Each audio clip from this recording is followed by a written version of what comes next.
Գերմանիայում այլևս խաղաղ չէ ռուսական ԱԹՍ-ների սպառնալիքի պատճառով, հայտարարել է Գերմանիայի կանցլեր Ֆրիդրիխ Մերցը։ Մենք չենք կռվում, բայց խաղաղության մեջ էլ չենք ապրում։ Մենք պետք է շատ ավելին անենք մեր անվտանգության համար, ասել է պաշտոնյան։ Մերցը հայտարարել է, Գերմանիան արդեն մի քանի շաբաթ է ինչ նկատում է Հյուսիսային Եվրոպայի երկրների օդային տարածքի խախտումները, եւ իրավիճակը շարունակում է վատթարանալ։ Պարզապես նման խիտ բնակեցված երկրում երկնքում 8 մետրանոց դրոն խփելը հեշտ չէ, բողոքել է քաղաքական գործիչը։ Նրա խոսքով Գերմանիան բախվում է դրոնների թռիչքների, լրտեսության, առանձին հասարակական գործիչների սպառնալիքների, սաբոտաժի գործողությունների եւ կիբերհարձակումների հետ։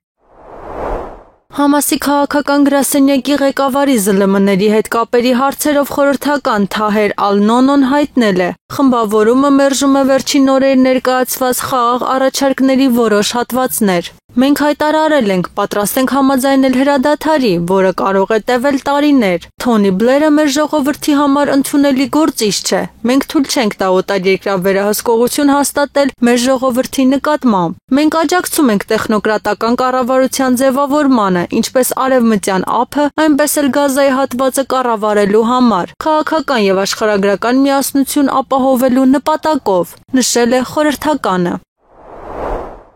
Վենեսուելայի նախագահ Նիկոլաս Մադուրոն հրամանագիր է ստորագրել, որով ընդլայնում է իր լիազորությունները պատերազմի սկսվելու դեպքում։ Այս մասին հայտնել է հարավամերիկյան երկրի փոխնախագահ Դելսի Ռոդրիգեսը։ Հրամանագիրը ուղղված է մեր հանրապետության տարածքային ամբողջականության, ինքնիշխանության, անկախության եւ կենսական կարևոր ռազմավարական շահերի պաշտպանությանը, հայտնել է պաշտոնյան։ Նրա խոսքով փաստաթուղթը ուժի մեջ կմտնի այն դեպքում, եթե ԱՄՆ-ն համարձակվի ագրեսիա դրսևորել Վենեսուելայի դեմ։ Պատերազմի սկսելուց հետո Մադուրոն իրավունք կստանա մոբիլիզացնել զինված ուժերը, սահմանափակել քաղաքացիների սահմանադրական իրավունքները եւ փոխել օրենքները։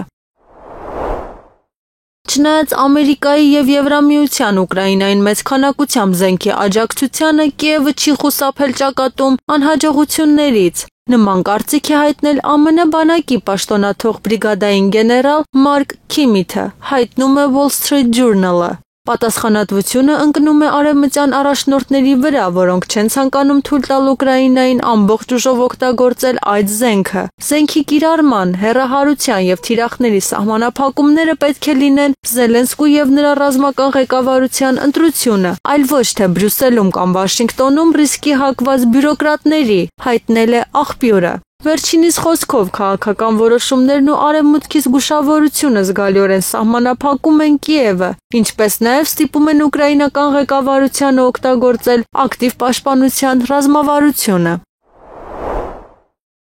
Իսրայելի վարչապետ Բենյամին Նեթանյահուն Համասին սպառնացել է ոչնչացմամբ, եթե կազմակերպությունը հրաժարվի կատարել ԱՄՆ նախագահ Դոնալդ Թրամփի առաջարկած խաղաղության ծրագիրը։ Եթե Համասը հրաժարվի կամ իբր համաձայնվի, իսկ հետո ամեն ինչ անի հրաժարվելու համար, ապա Իսրայելը ամեն ինչ կանի միայնակ։ Դա կարող է ավարտվել հեշտ կամ դժվար ճանապարհով։ Մենք նախընտրում ենք հեշտը, զգուշացրել է պաշտոնյան։ Նեթանյահուն ընդգծել է. Իսրայելը պատրաստ է ինքնուրույն ավարտին հասցնել Գազայի գործերը։